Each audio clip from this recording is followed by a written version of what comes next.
नमस्कार, स्वराज एक्सप्रेस में आप सभी का स्वागत है। बिग डिबेट में मैं हूं आपके साथ कविता पांडे। मध्य प्रदेश के मुख्यमंत्री मोहन यादव ने सत्ता की कमान संभाल ली। सीएम पद का कार्यभार संभालते ही मोहन यादव ने प्रदेश में धार्मिक स्थलों और अन्य जगहों पर लाउड स्पीकर को बैन करने का आदेश दिया। आदेश के मुताबिक धर्म गुरुओं से बातचीत के बाद ही धर्म स्थलों से लाउड स्पीकर हटाने का काम किया जाएगा। इसी पर देखिए खास रिपोर्ट और इसी मुद्दे पर खास मेहमानों के साथ खास चर्चा करेंगे।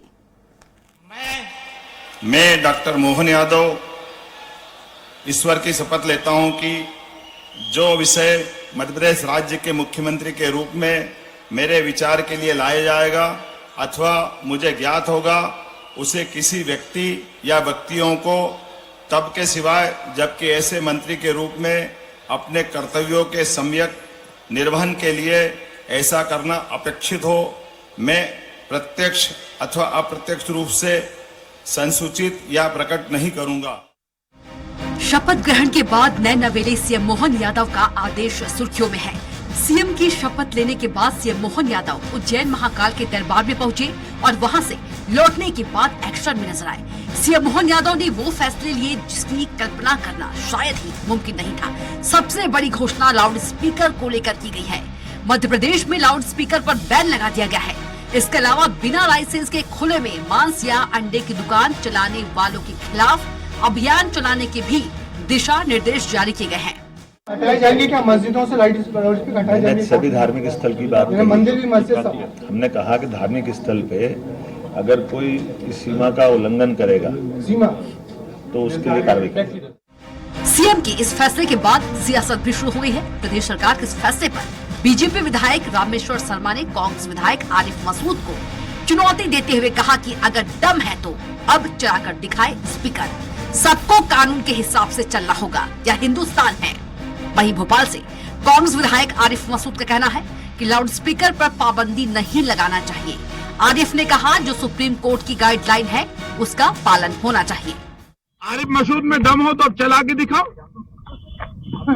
चला कर दिखाओ। कानून नाम की चीज है कि नहीं? तुम सुप्रीम कोर्ट के बाप बन गए क्या? सर्वोच्च न्यायालय कोई निर्णय लेता उसका पालन करोगे कि नहीं करोगे? चौराहे पर छाती पीटना बंद कर दो, नियम कानून में चलना सीख लो। ये देश का नाम हिंदुस्तान है। उन्होंने ऐसा बयान दिया है जिससे साबित कर दिया कि मध्य प्रदेश में विकास नहीं, दुर्भावना चलेगी।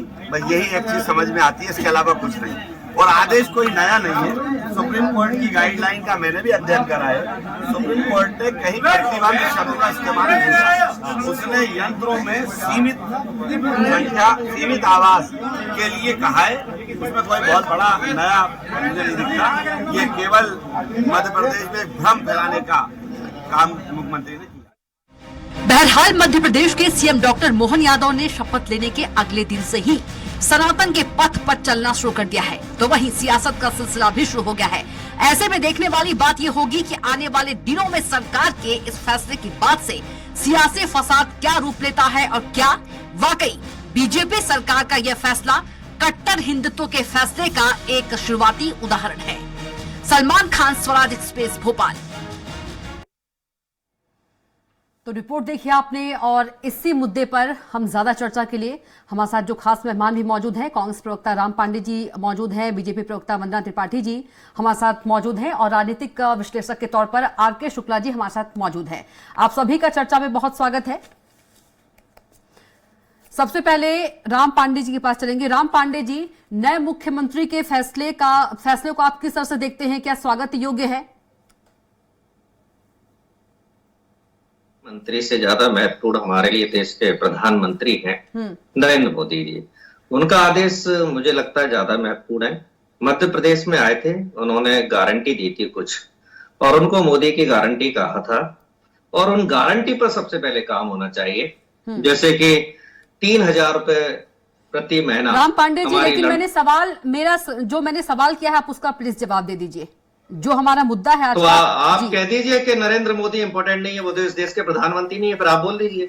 ये सब देखिए, तो जो मुद्दा है उस पर बहस कीजिए। आप बहस से भटकी मत, आप हमेशा बहस से भटकते हैं। आप भटक रही हैं। मैं भी भटक रही हूँ। मेरा सवाल क्या है, सवाल का आंसर दीजिए आप।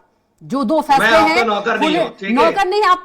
मैंने आपको नहीं बोला कि आप नौकर हैं। से बात करिए, मेरी बात सुनिए। मैं नरेंद्र मोदी बदतमीज हो जी गई, प्रधानमंत्री नहीं है क्या?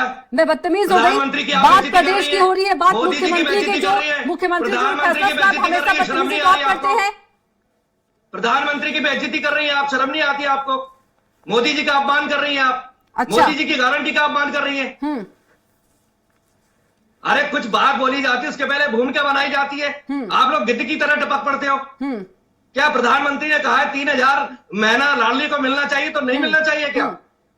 क्या 450 का सिलेंडर हमारे प्रदेश की जनता को नहीं मिलना चाहिए क्या? उन्होंने कहा था जितने भी अस्थायी कर्मचारी हैं उनको स्थायी किया जाएगा। आशा कार्यकर्ता, उषा कार्यकर्ता, क्या हमारे कर्मचारियों की स्थायी नौकरी नहीं होनी चाहिए क्या? क्या हमारे किसानों को 3,000 रुपए, 31 रुपए प्रति क्विंटल धान और गेहूं नहीं मिलना चाहिए क्या? सब मिलना जब मोदी जी चाहिए, ने सब कहा है मिलना ना, चाहिए, लेकिन जो मैंने सवाल पूछा क्या उसका जवाब नहीं मिलना चाहिए? ये भी आप बता दीजिए। मैडम आप सुनने का तो धैर्य तो रखा करो। चलिए, इतना क्यों बीजेपी से डरते हो? क्या बोले नहीं चलिए, देते हो? पत्रकार है, हम किसी से नहीं डरते हैं, हम अपना कर्तव्य निभाते हैं। आप भी अपना कर्तव्य निभाइए एक प्रवक्ता के तौर पर। बहस मत कीजिए, जवाब दीजिए आप। दुनिया में नहीं देखा होगा। बात तो करने दिया, अगर शुरू नहीं होती है तो आप ऐसे टपक पड़ते हो जैसे आपके पीछे कोई डंडा लेकर बैठा हो। शुरू तो करने दो कुछ। मैं उस चलिए, बात जो पर मैंने आऊंगा, सवाल जो मैंने सवाल किया है, अरे तो आऊंगा क्या ना कांग्रेस मैं, उसका उस बात स्वागत पर भी करती है? आऊंगा। आप उस बात पर आऊंगा। इतने गुस्से में क्यों आ आऊंगा जाते हैं उस आप? बात राम पांडे जी, इतने गुस्से में क्यों आ जाते हैं आप? आऊंगा, उस बात पर भी बात करूंगा मैं। आप समय सुनते बहुत नहीं कम हो। होता है। अरे क्यों आधा घंटा बहुत होता है? सिर्फ आधा आप ही घंटा बोलेंगे बात क्या करने के लिए हमारे पर्याप्त साथ? है। सिर्फ आप ही बोलेंगे? अरे मैडम एक लाइन तो कंप्लीट ही करने ठीक दी है, चलिए आपने। बोलिए, बात कंप्लीट कीजिए। आप अपनी एक लाइन। लाइन कंप्लीट करने नहीं देते और ठीक आपने है, पूरा कीजिए, मेरा दिमाग कीजिए, खराब कर दिया, कीजिए। गला मेरा खराब कर दिया आपने। थोड़ा बोलने तो दो मुझे। ठीक है राम क्या पांडे हमारा जी, किसान महत्वपूर्ण नहीं ठीक है? है क्या हमारी राम महिला पांडे महत्वपूर्ण जी, नहीं है? ठीक क्या है, लोगों को ठीक रोजगार नहीं है, ठीक चाहिए? है, बोलिए, ठीक है, बोलिए। फिर आप दिमाग खराब कर रही हो। कुछ तो बोलने दो मैडम, कुछ तो बोलने दो। मैं आपका दिमाग खराब कर रही हूँ? क्या बात कर रहे हैं आप राम पांडे जी? आप कुछ तो बोलने दो, एक लाइन तो बोलने दो। बोलिए। आप उनसे बीजेपी प्रवक्ता से पूछ लीजिए, फिर उसके बाद अगले टर्न पे बोल दूंगा मैं। अभी उनसे बात कर लीजिए आप पहले। दिमाग खराब करके रख दिया। मेरे को आपसे जवाब चाहिए। अरे मैडम सुनना ही नहीं चाहती आप। मैं सुन रही हूँ, जब मैं आपको बोल रही हूँ आप बोलिए, फिर आप मेरे को बोले कि मैंने दिमाग खराब कर दिया। अरे मुझे बोलने तो दो। तो बोलिए, तो आप ही तो बोल रहे हैं। अरे उनसे पूछ लो पहले, दिमाग खराब कर दिया आपने, कुछ बोलने ही नहीं दिया। वंदना त्रिपाठी जी, मैंने सवाल किया जो हमारा मुद्दा था, तो प्रधानमंत्री तक पहुंच गए और फिर आरोप हमारे ऊपर लग जाता है कि आप बीजेपी से हैं, आप प्रधानमंत्री का अपमान कर रहे हैं। देखिए राम पांडे जी को पहले तो अपनी भाषा शैली पे थोड़ा ध्यान कि वो एक महिला से बात कर रहे हैं, एक महिला पत्रकार से बात कर रहे हैं, और ये भारत है और यहाँ पे इस तरह की भाषा शैली हिम्मत है तो इनको टोकने की हिम्मत नहीं है आप में। एक सेकंड वंदना जी रुके, तो इनको टोकने की हिम्मत नहीं है आप में। वंदना जी एक सेकंड इनको रुकिएगा, टोकने की वंदना हिम्मत जी, नहीं है, टोकने वंदना की जी एक हिम्मत सेकंड नहीं है। रुकिएगा, एक सेकंड नहीं रुकिएगा। टोक सकते आप इनको। ये इन्होंने कौन से मुद्दे की बात की? लाउड स्पीकर पर बात क्यों नहीं की उन्होंने? ये लाउड स्पीकर पर बात क्यों नहीं कर रही है? ये मेरे लिए मेरे ऊपर डिबेट करने के लिए मैंने बुलाया है इनको? इनसे कहा मेरे ऊपर राम डिबेट पांडे जी, करने के मैंने लिए इनसे बुलाया कहा, है। और ये मुद्दे पे आज लाउड बात होगी, स्पीकर ओनली पर मुद्दे पे बात होगी, इधर उधर की बात नहीं होगी। आप भी सुन लीजिए राम पांडे जी। स्पीकर पर क्यों नहीं बोल रही है? ये मेरे लिए डिबेट करने मैंने- वाला है? मैंने- क्या मैंने मेरे लिए सवाल बात किया है ना? करेंगी ये? क्या ये मुझ पर बात करेंगी ये लाउड स्पीकर पर क्यों नहीं बोल रही है? वंदना त्रिपाठी मेरी जी, प्रवक्ता है क्या? कांग्रेस मेरे का पर ये बात कहना करेंगी है ये? कि प्रदेश में अब दुर्भावना चलेगी। आरिफ मसूद जी ने कहा है दुर्भावना चलेगी अब। देखिए आरिफ मसूद जी को क्या कहना है और किसको क्या कहना है वो कहने दीजिए। पहले आप अरे मैडम लाउड स्पीकर पर बोलिए पहले। आप अपना नेता आरिफ मसूद जी लाउड स्पीकर पर बोलिए आप। ये मेरा काम है राम पांडे जी सवाल करना। लाउड स्पीकर पर राम बोलना है। पांडे जी, ये मेरा काम है, मैं एंकर हूँ। लाउड स्पीकर पर बात होगी और कोई बात राम नहीं पांडे जी, होगी। लाउड स्पीकर पर बात होना है, भूमिका नहीं बनाना है। लाउड स्पीकर पर प्रबंध होना है या नहीं होना है, चर्चा इस बात पर होनी चाहिए। प्रश्न पूछे, सत्ताधारी पार्टी ने अपना चलो ठीक है वंदना जी, ठीक है राम पांडे जी की बात मान लेते हैं। क्या आपको नहीं लगता है जो कांग्रेस कह रही गारंटी पे बात होनी चाहिए थी? जी जो कांग्रेस कह रही है कि क्या प्रधानमंत्री की गारंटी पे बात होनी चाहिए, उस पे होनी चाहिए थी? आपका क्या जवाब? राम पांडे जी या कोई भी और हो, एक दिन हुआ है अभी सरकार को फॉर्म में आई। वंदना त्रिपाठी जी आप इस पर जवाब दे दीजिए। वंदना त्रिपाठी जी आप जवाब दे दीजिए, आप जवाब दे दीजिए कि क्या प्रधानमंत्री नरेंद्र मोदी की गारंटी पे बात नहीं होनी चाहिए जो कांग्रेस कह रही है?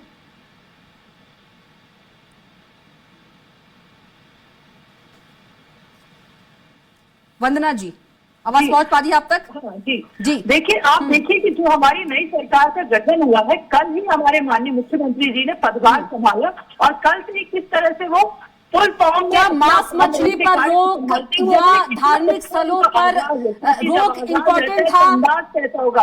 पहले दिन कैबिनेट ने इतने सारे निर्णय ले लिए, अब क्या चाहते हैं राम पांडे जी की एक दिन में सारी गारंटियां पूरी हो जाए? थोड़ा समय तो दीजिए सरकार को। और आप देखिएगा कि हमारी इस बार की जो सरकार है, जो जनता ने चुनी है, वो कांग्रेस पार्टी, लेकिन वंदना त्रिपाठी जी कांग्रेस ये कह रही है, कार्य करेगी, कितना विकास। वंदना त्रिपाठी जी कांग्रेस ये कह रही है कि कांग्रेस ने सोचा था कि महंगाई पे बात होगी, बेरोजगारी पे बात होगी, रोजगार पे बात होगी। कांग्रेस का ये आरोप कहना है। देखिए, कांग्रेस पार्टी का आरोप लगाने का काम है, वो विपक्ष का काम होता है आरोप लगाना। और एक हमेशा एक हेल्दी राजनीति के लिए जरूरी है कि हेल्दी विपक्ष हो और वो क्वेश्चन करे जो हमारा राजनीतिक दल है उस पे, या जो भी सत्ताधारी पार्टी है उस पे। तो बिल्कुल सही बात है अगर ये प्रश्न पूछता है। लेकिन आप ये बताइए कि एक दिन अगर मुख्यमंत्री जी को पदभार ग्रहण किए हुए हैं और उसी दिन अगर वो निर्णय लेना शुरू कर देते हैं, तो आप ये देखिए कि वो कितने कर्मठ व्यक्ति हैं कि पहले दिन ही उन्होंने अपना कार्यालय संभाला और उन्होंने बड़े बड़े कैबिनेट के निर्णय लेना स्टार्ट कर दिए। तो आप समझ जाइए कि इसी। लेकिन कांग्रेस ये कह रही कि मोदी की गारंटी पे फैसला क्यों नहीं लिया? मोदी की गारंटी कहाँ गई जो राम पांडे जी कह रहे हैं? तो आगे आप देखिएगा होता है क्या। राम पांडे जी प्लीज कहिए आप। मेरा मैडम आज से दोबारा हाथ जोड़ रहा हूँ जी, आप मुझे भी आपका हाथ जोड़ रही हूँ जी। कि कुछ हमारे दिमाग में आता है, कुछ जनता सुनने लायक होती है, आप लोग बोलने नहीं देते हो। जी। तेलंगाना में हमारी सरकार बनी, हमने गारंटी दी थी। सबसे पहले शपथ ग्रहण करते ही मुख्यमंत्री ने जितनी गारंटियां दी थी सब पर साइन कर दिए थे, इन्होंने साइन नहीं किए थे। अब आ जाते हैं आपके लाउड स्पीकर पर। अब बताइए कैसी सरकार है ये? 1986 में नियम बन चुका है कि इस लेवल से ज्यादा के डेसिबल पर आप आवाज नहीं कर सकते हो। बाद में कई अमेंडमेंट भी हो चुके हैं। 2001 में अमेंडमेंट हो चुका है कि जो भी ध्वनि विस्तारक यंत्र हैं, इंसान आराम से रह सके, इंसान आराम से जी सके, अपनी पढ़ाई कर सके, नॉइज पॉल्यूशन ना हो, सारे कानून बन चुके हैं। तो ये मोहन यादव जी ये कह रहे हैं कि शिवराज सिंह चौहान कानून का पालन नहीं करते। ये यदि बोल रहे हैं कि हम कार्रवाई करेंगे, इसका मतलब शिवराज सिंह चौहान पर आरोप लगा रहे हैं कि इन्होंने 20 साल में कानून का पालन नहीं किया। अब हम कहें कि स्कूल में शिक्षक जाएंगे, अरे ये कोई कहने की बात है? अब हम कहेंगे कि अस्पताल में डॉक्टर जाएंगे, ये कोई कहने की बात है? ये काम तो अपने आप करना चाहिए, बिना बोले करना चाहिए। और आपको लाउड स्पीकर, भाई 100 साल पहले तो लाउड स्पीकर न मंदिर पर थे, न मस्जिद पर थे, न कहीं थे। तो ये इसको धर्म से भी जोड़ना कोई जरूरी नहीं है कि ये लाउड स्पीकर को हम किसी धर्म से जोड़ दिया जाए। ठीक है, लाउड स्पीकर आजकल बच्चे सिंगिंग करते हैं, डांसिंग करते हैं, पार्टी करते हैं, तो क्या हम युवाओं पर रोक लगा दें? हमें ये देखना चाहिए कहां बंद करना है, कहां नहीं करना है। और शिवराज सिंह जी ने क्यों नहीं कहा है, तो सबसे बड़े आरोपी शिवराज सिंह जी है। और ये मोहन यादव जी उस मंत्रिमंडल में सबसे बड़े आरोपी मुख्यमंत्री की बात करते हैं। शिवराज जी को छोड़ दीजिए अभी। मेरा ये कहने का मतलब है कि धार्मिक स्थल पर सीमा को उल्लंघन ना कोई करे, तब उस पर कार्रवाई होगी। और सभी धार्मिक स्थल की बात कर रहे हैं, कोई ये नहीं कि सिर्फ मस्जिद या कोई और उस पर बात नहीं कर रहे, सभी धार्मिक स्थलों पे बात कर रहे हैं। तो वही तो बता रहा हूं, नए मुख्यमंत्री है, उनको ज्ञान की कमी है। उन्हें पता ही नहीं है कि ये कानून पहले बन चुका है, ये इसका कानून का पालन पहले से हो रहा है। यदि कोई नहीं कर रहा है, कोई अधिकारी नहीं कर रहा है, तो उस अधिकारी पर कार्रवाई होनी चाहिए। जो अधिकारी कर्मचारी इस काम के लिए अपॉइंट किए हैं, वो उसका पालन नहीं कर रहे, तो उन पर कार्रवाई होनी चाहिए। अब ये बार बार इस बात को बोलने का कोई औचित्य नहीं है। बार बार कहां बोल रहे हैं? तो मैडम ये आरोप लगा रहे हैं ना शिवराज सिंह पर। यह शिवराज सिंह पर आरोप है कि शिवराज सिंह कानून का पालन नहीं करते थे।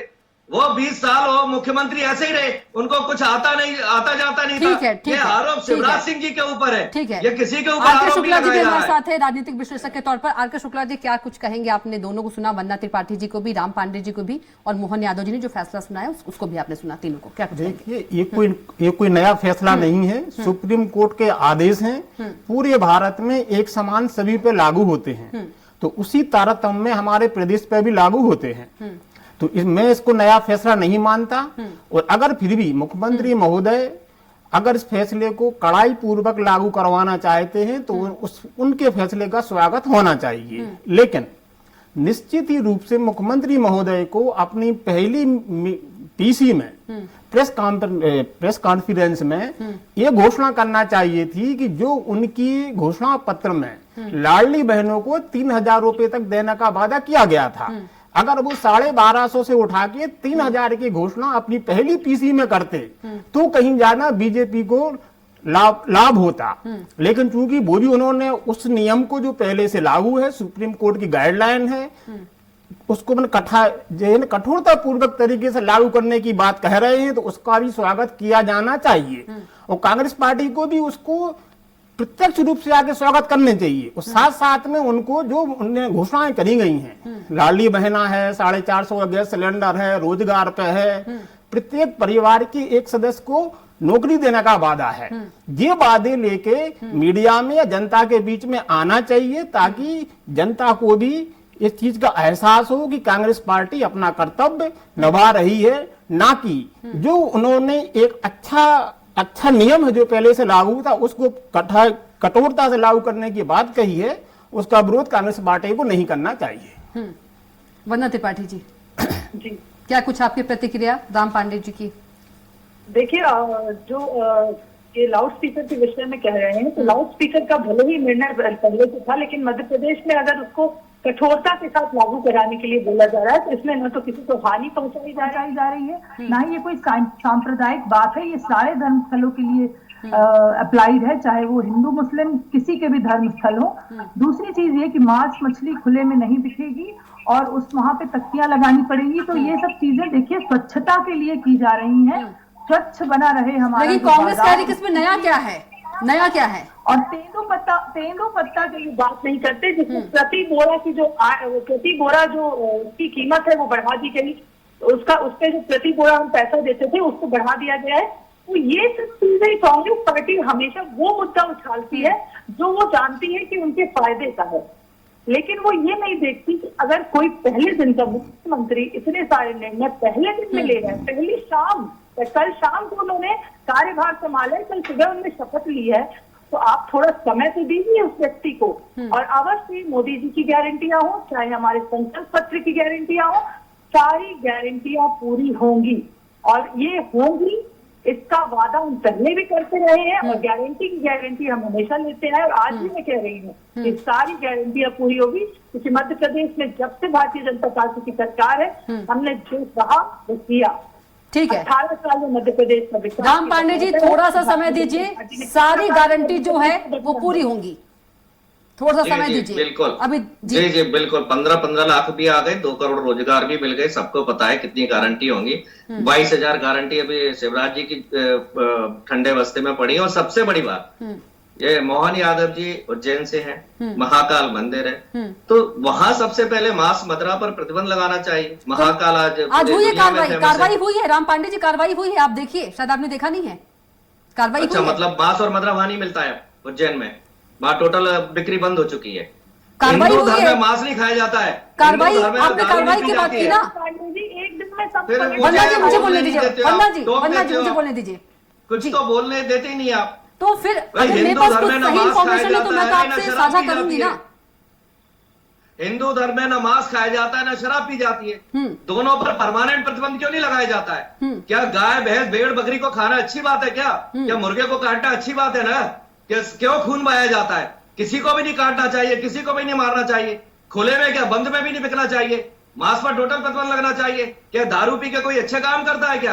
ये दारू पर प्रतिबंध क्यों नहीं लगना चाहिए? फैक्ट्रियां बंद होनी चाहिए दारू की। दारू पी के कौन से अच्छे काम होते हैं? तो मांस मदिरा दोनों देश में बंद होनी चाहिए पूरी तरीके से। गौ माता को राष्ट्रीय पशु बनना चाहिए। क्यों नहीं बन रही है हमारी गौ माता राष्ट्रीय पशु? अरे मध्य प्रदेश की माता बना दो भाई। गौ माता के लिए सब एक है, सब तैयार है। मांस पर प्रतिबंध लगाने के लिए सब तैयार है। ये शराब पर प्रतिबंध लगाने के लिए सब तैयार है। हर जगह सट्टे का काम चल रहा है। राम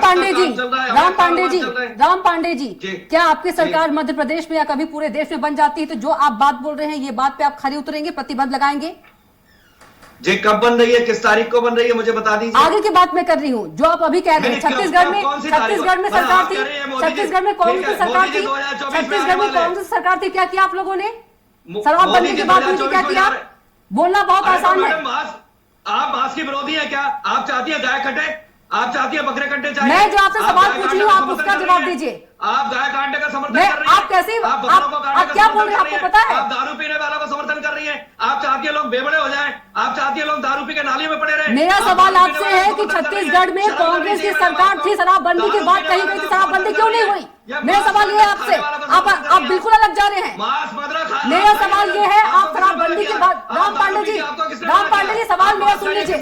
राम पांडे जी, आपकी सरकार थी छत्तीसगढ़ में, शराबबंदी के बाद शराबबंदी हुई। आप खाइए, आपको किसने मना किया है? आप सबको खिलाइए, हम तो विरोधी हैं। आप बिल्कुल मुद्दे से अलग जा रहे हैं, आप बिल्कुल मुद्दे से अलग जा रहे हैं। बंद होना चाहिए। आप सब समर्थन कर रहे हैं। आप निकलिए रोड पर, आप बंद करवाइए। आप जागरूकता फैलाइए। आप निकलिए रोड पर और बंद करवाइए ना। आप निकलिए रोड पर, आप निकलिए रोड पर, बंद करवाइए। किसने मना किया है? आप दारू पिलाइए, विपक्ष का अपना, आप मास्क विपक्ष का वोट निकालिए। मास्क का प्रसाद बांटिए, आप दारू बांटिए, मास्क का प्रसाद बांटिए। मैं शुद्ध शाकाहारी हूँ, आपको बता दूं। मास्क खाइए, दारू सुन पिए, लीजिए, शुद्ध शाकाहारी आरोप मत लगाइए, ठीक है? चलिए आरके शुक्ला जी, ये बिल्कुल मुद्दे से भटक जाते हैं राम पांडे जी। चलिए, क्या बोले? मैडम, आपका मुंह बंद कर रखा है बीजेपी ने। सुनिए, सत्य के साथ बीजेपी में कांग्रेस ये आरोप मत लगाइएगा राम पांडे जी, ठीक है ना? मुंह पे ताला लगा दिया है राम पांडे जी, मुंह पे टेप लगा दिया है। सारे डिबेट में देख लीजिए। एक मिनट बात नहीं सुनते हो। आरके शुक्ला जी, आरोप प्रत्यारोप आप लोग बीजेपी और कांग्रेस पे करते रहिए, दूसरी पार्टी पे, पत्रकार पे क्यों आप लोग आरोप लगाते हैं? आरके शुक्ला जी, बोलने नहीं देते हो, इतना कुछ बोलने नहीं देते हो। आरके शुक्ला जी, निश्चित ही रूप से मैंने पूर्व में भी कहा था कि इस निर्णय का स्वागत होना चाहिए, लेकिन इसके साथ साथ में जो दूसरी बीजेपी के संकल्प पत्र या घोषणा पत्र में वादे किए गए थे, उन पे भी मुख्यमंत्री महोदय को सबसे अपनी पहली पीसी में या पहले निर्णय में उनको उसकी तरफ ध्यान देना चाहिए था। ये मुद्दा है, पहले से है, नियम है, सब उसको मान रहे हैं। अगर कठोरता से पालन करवाना चाह रहे हैं तो उसका भी स्वागत किया जाना चाहिए। लेकिन जो उन्होंने दूसरे अपने वादे किए हैं, उनकी ओर मुख्यमंत्री जी को सर्वप्रथम अपना वक्तव्य देना चाहिए था।